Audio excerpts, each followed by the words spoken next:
শুরু হলো সব খবর, কম সময়ে সব খবর একসাথে। যমুনা টেলিভিশনের নিয়মিত আয়োজনে সবাইকে স্বাগত জানাচ্ছি আমি ছোঁয়া খন্দকার। এবছরের শেষ পূর্ণগ্রাস চন্দ্রগ্রহণ চলছে। দেশের বিভিন্ন এলাকা থেকে সুপার ব্লাড মুন দেখা যাচ্ছে। রোববার রাত 10টা থেকে বাংলাদেশের আকাশে দেখা যায় চন্দ্রগ্রহণ। এ সময় ধীরে ধীরে চাঁদের ওপর পৃথিবীর ছায়া পড়তে থাকে। আকাশ পরিষ্কার থাকায় চন্দ্রগ্রহণ স্পষ্টভাবেই দেখা যাচ্ছে। এক পর্যায়ে চাঁদ লালচে রূপ ধারণ করে, যাকে জ্যোতির্বিজ্ঞানের ভাষায় ব্লাড মুন বলা হয়। রাত 11:30টায় পুরো চাঁদ পূর্ণগ্রাস শুরু হয়। সারা দেশে বিভিন্ন স্থানে চন্দ্রগ্রহণ পর্যবেক্ষণ ও উপভোগের আয়োজন করা হয়েছে।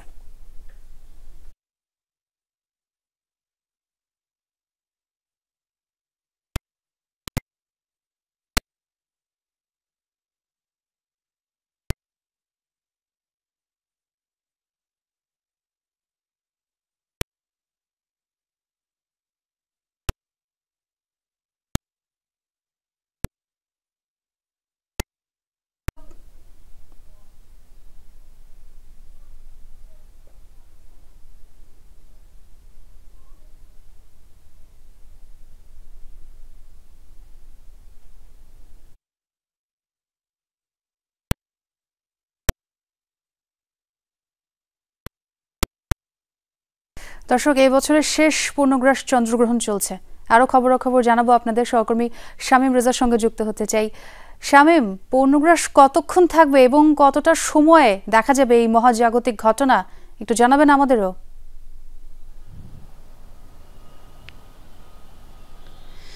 হ্যাঁ, ইতিমধ্যেই আসলে রাতের আকাশে ব্লাড মুন দৃশ্যমান দেখা যাচ্ছে। অর্থাৎ চাঁদ রূপ বদল করে লাল আভা ধারণ করেছে ইতিমধ্যেই।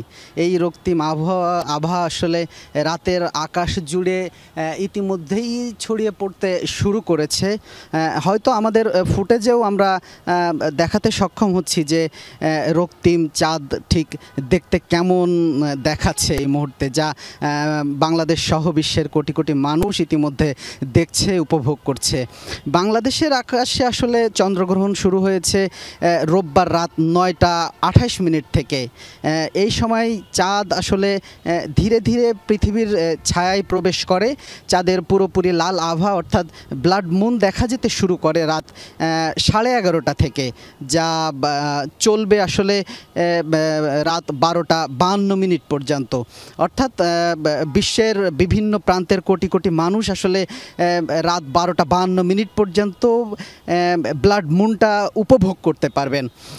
এরপর আসলে এটা কন্টিনিউয়াসলি চলতে থাকবে রাত 2:55 পর্যন্ত। এভাবেই আসলে পৃথিবীর ছায়া থেকে একটা সময় আসলে বেরিয়ে আসবেন। প্রায় 3টা নাগাদ আসলে পৃথিবীর ছায়া থেকে চাঁদ বেরিয়ে আসবে। ইতিমধ্যে আসলে চাঁদের যে সৌন্দর্য উপভোগ করতে আসলে বিশ্বের কোটি কোটি মানুষ উপভোগ করছিলেন। চাঁদের সেই সৌন্দর্য আসলে ইতিমধ্যেই সবাই উপভোগ করছেন বিশ্বের বিভিন্ন জায়গা থেকে। আর এবারের চন্দ্রগ্রহণও আসলে বেশ দীর্ঘ সময় ধরেই হচ্ছে, অন্যান্য সময়ের তুলনায় প্রায় 80 মিনিটেরও বেশি আসলে স্থায়ী থাকবে এই চন্দ্রগ্রহণ। এবং ইতিমধ্যে বেশ অনেকটা সময় আসলে পেরিয়ে গেছে এবং আরও অনেকটা সময় আসলে বিশ্বের কোটি কোটি মানুষ এই সৌন্দর্য উপভোগ, চাঁদের এই সৌন্দর্য উপভোগ করবে। আর এটাই আসলে সাম্প্রতিক সময়ে অন্যতম দীর্ঘতম চন্দ্রগ্রহণের মধ্য দিয়ে যাচ্ছে আর কি। আর বাংলাদেশ সহ আসলে এই পুরো বিষয়টি আসলে দেখা যাচ্ছে এশিয়া, অস্ট্রেলিয়া, আফ্রিকা ও ইউরোপের বিভিন্ন দেশ থেকে। তো আসলে যেটা বলছিলাম, বিশ্বের কোটি কোটি মানুষ আসলে এটা উপভোগ করছে, এই রাতের এই সৌন্দর্য উপভোগ করছে। ছোঁয়া। জি শামীম, এবং আপনার মাধ্যমে আমরাও সেই ব্লাড মুনের ঝলক দেখছিলাম। শেষ হলো ঢাকা বিশ্ববিদ্যালয় কেন্দ্রীয় ছাত্র সংসদ ডাকসু ও হল সংসদ নির্বাচনের প্রচারণা। রোববার নির্বাচন কমিশন জানায়, প্রথমবারের মতো ডাকসুতে ব্রেল পদ্ধতিতে ভোট দেবার সুযোগ পাবে দৃষ্টি সমস্যায় আক্রান্ত 30 ভোটার। জাল ভোট ঠেকাতে থাকবে কয়েক স্তরের যাচাই বাছাই, তাই কোনো গুজবে কান না দেওয়ার পরামর্শ কমিশনের। ভোটের দিন মঙ্গলবার সিলগালা থাকবে ঢাকা বিশ্ববিদ্যালয়ের সব পথ। বৈধ পাস ছাড়া কেউই ক্যাম্পাসে ঢুকতে পারবেন না। রোববার বেলা 1টার দিকে বটতলায় ছাত্রদল মনোনীত সব পর্যায়ের প্রার্থীরা পড়েন শপথ। ছাত্র শিবির মনোনীত প্রার্থীরা ঘুরেছেন অনুষদ থেকে অনুষদ। অভিযোগ করেছেন একটি দলের নেতারা ফোন করে শিক্ষার্থীদের তাদের প্যানেলে ভোট দেওয়ার চাপ দিচ্ছেন।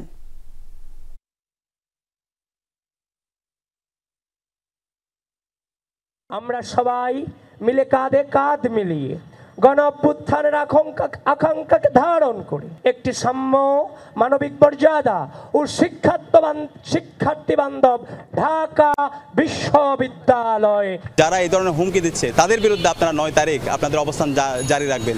আর আমি বিশ্বাস করি ঢাকা বিশ্ববিদ্যালয়ের শিক্ষার্থীরা সবসময় সত্যের পক্ষে ছিল, সবসময় সততার পক্ষে ছিল। এই বিষয়ে আমাদের প্রিয় ছাত্রছাত্রী এবং অংশীজনদেরকে আমরা অনুরোধ করব, আপনারা গুজবে কান না দিয়ে আমাদের রিটার্নিং অফিসারদের যে অফিস আছে সেখানে আসতে পারেন। পৃথিবীর কোনো শক্তি ফেব্রুয়ারির প্রথমার্ধে জাতীয় নির্বাচনে ব্যাঘাত ঘটাতে পারবে না। আইন শৃঙ্খলা পরিস্থিতি স্বাভাবিক রাখতে স্থানীয় প্রশাসনকে নির্দেশনা দিয়েছেন প্রধান উপদেষ্টা। রোববার সাম্প্রতিক বিষয় ও আইন শৃঙ্খলা পরিস্থিতি নিয়ে প্রধান উপদেষ্টার বাসভবনে জরুরি বৈঠক হয়।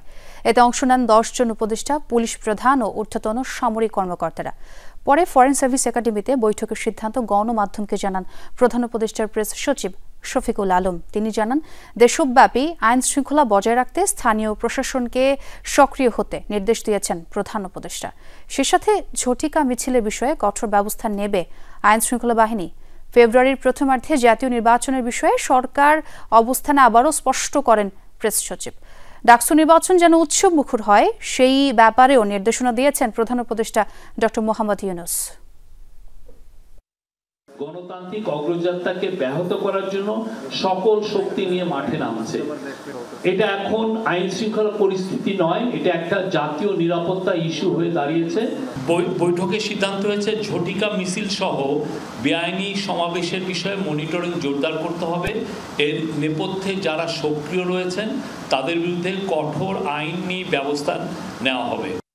রাজনৈতিক দল বা নেতাদের তেল না দিয়ে পুলিশকে জনগণের জন্য কাজ করার পরামর্শ দিয়েছেন স্বরাষ্ট্র উপদেষ্টা।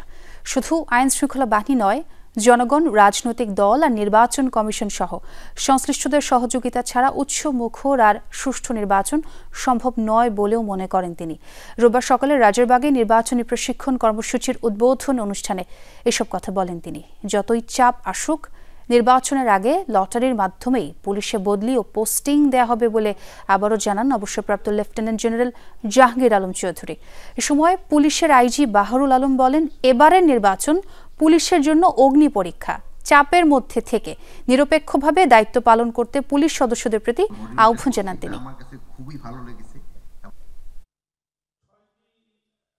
ফেব্রুয়ারি মাসে যে নির্বাচনটা হবে এটা যেন শান্তিপূর্ণ এবং উৎসব মুখর পরিবেশে হয়, এই জন্য আপনাদের সবার সাহায্য এবং সহযোগিতা দরকার। আর আপনারা এই 14, 18, 24-এর নির্বাচন ওইটা মাথা থেকে মুছে ফেলবেন। আমরা যদি আমাদের সততা, দক্ষতা ও নিরপেক্ষতার মাধ্যমে এই দায়িত্ব পালন করি, তবে আমরা বাংলাদেশ পুলিশের ভাবমূর্তিকে নতুন উচ্চতায় নিয়ে যেতে সক্ষম হব। সর্বোচ্চ ধৈর্য, বিচক্ষণতা ও আত্মসংযম প্রদর্শন করতে হবে। জাতীয় নির্বাচন নিয়ে কোনো শঙ্কা দেখছে না বিএনপি। ঠাকুরগাঁওয়ে এমনটা বলেছেন দলের মহাসচিব মির্জা ফখরুল ইসলাম আলমগীর। রোববার রাতে সরকারি বালক উচ্চ বিদ্যালয় বড় মাঠে জেলা বিএনপির দ্বিবার্ষিক সম্মেলন স্থল পরিদর্শন করেন তিনি। প্রস্তুতির খোঁজ খবর নেন। এ সময় তিনি বলেন, নির্বাচন নিয়ে কিছু ব্যক্তি ও রাজনৈতিক দল অযাচিতভাবে শঙ্কা সৃষ্টির চেষ্টা করছে। বাংলাদেশের মানুষ এসব সমর্থন করবে না। যথাসময়ে নির্বাচন হবে এবং যা জনগণের কাছে গ্রহণযোগ্য হবে।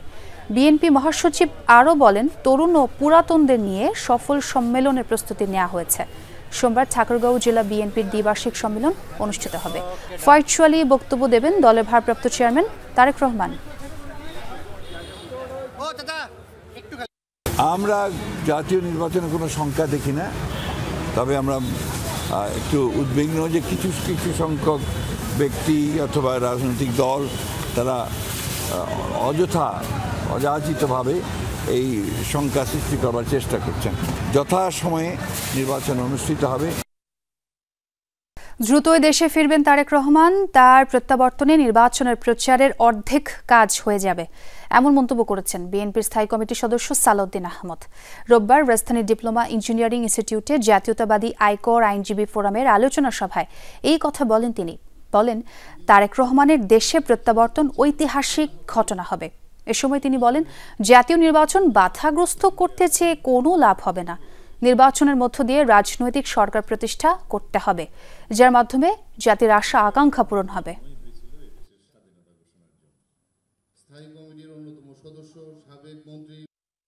অতি শিগগির আমাদের নেতা জনাব তারেক রহমান বাংলাদেশে প্রত্যাবর্তন করবেন। সেদিন বাংলাদেশের নির্বাচনের সমস্ত কিছু প্রতিষ্ঠিত হয়ে যাবে ইনশাআল্লাহ। আমি বলছি না নির্বাচন হয়ে যাবে, তবে আমরা বিএনপির পক্ষ থেকে সেই দিনই নির্বাচনের অর্ধেক কার্য ইনশাআল্লাহ সমাপ্ত করতে পারব। ভোলায় মাদ্রাসার শিক্ষক আমিনুল হক নোমানী হত্যার ঘটনায় মামলা হয়নি এখনো, আটকও নেই কেউ। কি কারণে এবং কারা এই হত্যাকাণ্ড ঘটিয়েছে তা জানা যায়নি। তদন্তের পরে রহস্য উদ্ঘাটন হবে বলে জানিয়েছে পুলিশ। মরদেহ ময়নাতদন্ত শেষে পরিবারের কাছে হস্তান্তর করা হয়েছে। শনিবার রাতে সদর উপজেলার পশ্চিম বাপ্তা এলাকায় নিজ বাড়িতে হত্যার শিকার হন নোমানী। স্বজনরা জানান, শুক্রবার সন্তানদের নিয়ে শিক্ষকের স্ত্রী যান বাবার বাড়ি, তাই বাসায় একাই ছিলেন তিনি। রাতে তার চিৎকার শুনে ছুটে যান প্রতিবেশীরা। ঘরে রক্তাক্ত অবস্থায় তাকে দেখতে পান তারা। শিক্ষকতার পাশাপাশি সদর উপজেলা পরিষদ জামে মসজিদের খতিব ছিলেন তিনি। ডিবি আমাদের সহযোগিতা করতেছে। আমরা তদন্ত সাপেক্ষে যারা দোষী তাদেরকে আমরা শনাক্ত করব। বগুড়ায় ফিলিং স্টেশন কর্মচারী ইকবাল হোসেনকে হত্যার ঘটনায় অভিযুক্ত রতনকে আটক করেছে পুলিশ। শহরের শতাব্দী ফিলিং স্টেশনের কাউন্টারের ভেতর থেকে রোববার হিসাবরক্ষক ইকবাল হোসেনের মরদেহ উদ্ধারের ঘটনায় মূল অভিযুক্ত রতনকে গাজীপুর থেকে আটক করেছে গোয়েন্দা পুলিশ। সিসি ক্যামেরার ফুটেজ বিশ্লেষণ ও তথ্য প্রযুক্তির সহায়তায় তাকে আটক করা হয়। পুলিশ জানায়, প্রাথমিক জিজ্ঞাসাবাদে হত্যার কথা স্বীকার করেছে ফিলিং স্টেশনের কর্মী রতন। তেল চুরির মিথ্যা অপবাদ দেওয়ার জেরেই এই হত্যাকাণ্ড বলে দাবি করেছে সে। ইকবাল নামের 24-25 বছরের বয়সে সিরাজগঞ্জ বাড়ি ছেলে, ক্যাশিয়ার হিসেবে কাজ করে আসছে। সংবাদ পাই যে তার লাশ সেই শতাব্দী ফিলিং স্টেশনের ক্যাশিয়ার যে রুমটা আছে সেখানে পড়ে আছে।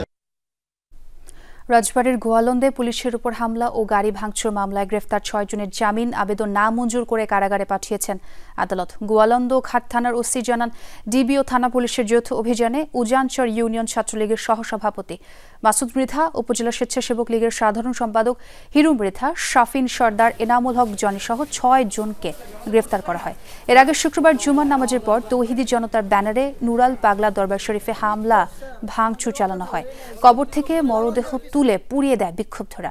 ভাঙচুর করা হয় পুলিশের 3টি গাড়ি ও রাতেই পুলিশের উপর হামলা, কাজে বাধা প্রদান ও সরকারি সম্পত্তি ধ্বংসের অভিযোগ এনে 3 থেকে 3,500 অজ্ঞাতনামাকে আসামি করে মামলা করেন গোয়ালন্দ ঘাট থানার এসআই সেলিম মোল্লা। তবে মাজারের সহিংসতা ও 1 জন নিহতের ঘটনায় এখনো মামলা হয়নি। অভিযান অব্যাহত আছে এবং আরেকটা বিষয় যেটা আছে, তারা বিশেষ করে হত্যা মামলার যে সংক্রান্ত বিষয়টা, পরিবারের সাথে আমাদের কথা হচ্ছে। পরিবার আসলে আমরা আমরা আইনগত ব্যবস্থা গ্রহণ করবো, অবশ্যই মামলা হবে এই বিষয়ে।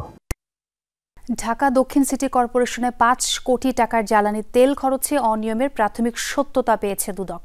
গত মে-জুন মাসে 40 দিন নগর ভবনের কার্যক্রম বন্ধ থাকলেও এমন খরচের বিষয়ে সদুত্তর দিতে পারেনি পরিবহন বিভাগ। তদন্তকারীরা জানান, ড্রাইভার থেকে ঊর্ধ্বতন কর্মকর্তা পর্যন্ত দুর্নীতিতে জড়িত। প্রাথমিকভাবে মনে হচ্ছে যে এখানে ড্রাইভার থেকে শুরু করে উপর ঊর্ধ্বতন যারা এখানে রয়েছেন সংশ্লিষ্ট কর্মকর্তা সবারই একটা যোগসাজশ রয়েছে বলে প্রাথমিক মনে হয়। আমরা তো দেখলাম যে প্রাথমিকভাবে চালকরা ভালো করে বলতে পারছিল না যে কেন সে গড় একটা বিল লিখেই গেছে, মানে এই এত লিটার তেল গড় লিখে গেছে প্রতিদিন 14 থেকে 16 লিটার। এটা আসলে আমাদের সংশ্লিষ্ট কর্মকর্তা যারা গাড়ি ইউজ করেন, স্যাররা আপনার জ্বালানি ইস্যু করেন, এটা স্যারদের বক্তব্যটা সবচেয়ে জরুরি আর কি। বিগত বছরগুলোতে ইসলামকে ধ্বংস করার চেষ্টা করেছে আওয়ামী লীগ, এমন মন্তব্য করেছেন বিএনপি নির্বাহী কমিটির সদস্য রুহুল কুদ্দুস তালুকদার দুলু। রোববার দুপুরে নাটোরের নলজাঙ্গায় শাখারীপাড়া উত্তরপাড়া জামে মসজিদের অনুষ্ঠিত মতবিনিময় সভায় এসব কথা বলেন তিনি। এ সময় তিনি আরও বলেন, বিগত বছরগুলোতে ঠিকমতো ধর্মবিষয়ক সভা সমাবেশ করতে দেয়া হয়নি। গেল 15 বছর দেশে ইসলামী ঘরানার মানুষ মুখে দাড়ি ও মাথায় টুপি নিয়ে বের হতে পারেনি বলেও মন্তব্য করেন বিএনপির এই নেতা। সভায় বিএনপির অন্যান্য নেতাকর্মীরাও উপস্থিত ছিলেন।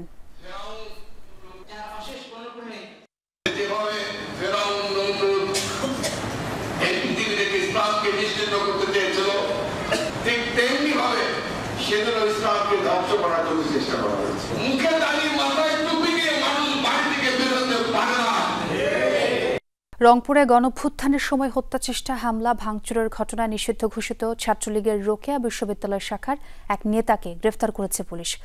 রোববার সন্ধ্যায় নগরীর খামারমোড় এলাকা থেকে গ্রেফতার করা হয় আবু সালে নাহিদকে। কয়েকদিন আগে রংপুরে আসেন নাহিদ, এরপরই সক্রিয় হয় পুলিশ। তথ্য প্রযুক্তির সহায়তা নিয়ে অবস্থান শনাক্তের পর গ্রেফতার করা হয় তাকে। রোকেয়া বিশ্ববিদ্যালয়ের রেজিস্ট্রার ডক্টর হারুনুর রশিদের করা মামলায় 35 নং আসামি ছিলেন এই ছাত্রলীগ নেতা। বাগেরহাটে সংসদীয় আসন পুনর্বহালের দাবিতে হরতাল সমর্থনে বিক্ষোভ মিছিল করেছে সর্বদলীয় সম্মিলিত কমিটি। রোববার বিকেলে বাগেরহাট শহীদ মিনার থেকে শুরু হয় মিছিলটি। শহরের বিভিন্ন সড়ক প্রদক্ষিণ করে মিঠা পুকুর পার মোড়ে গিয়ে শেষ হয়। এ সময় সোমবারে ডাকা হরতাল সমর্থন জানান বিক্ষোভকারীরা। কর্মসূচিতে বিএনপি, জামাত ইসলামী ঐক্য জোট ও এনসিপি সহ বিভিন্ন দল নেতাকর্মীরা অংশগ্রহণ করেন।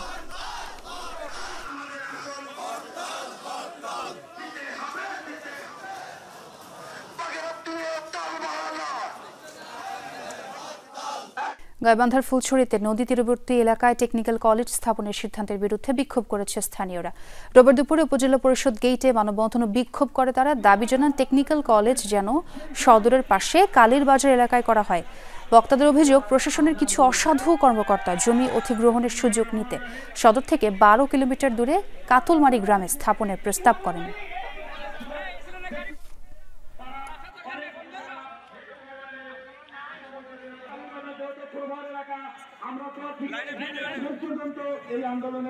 বিমান বাহিনীর অবসরপ্রাপ্ত কর্মকর্তাদের জন্য রিটায়ার্ড অফিসার সাপোর্ট সেল এবং রিটায়ার্ড অফিসার সাপোর্ট পোর্টালের উদ্বোধন করা হয়েছে।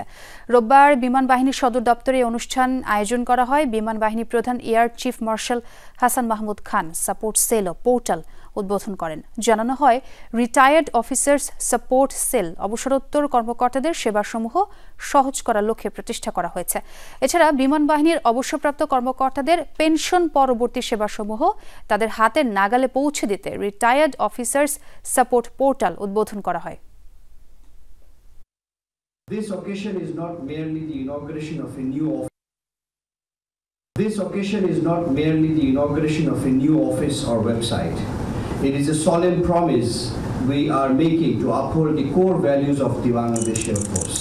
Today, we provide a dedicated, accessible office where retired officers can receive essential services.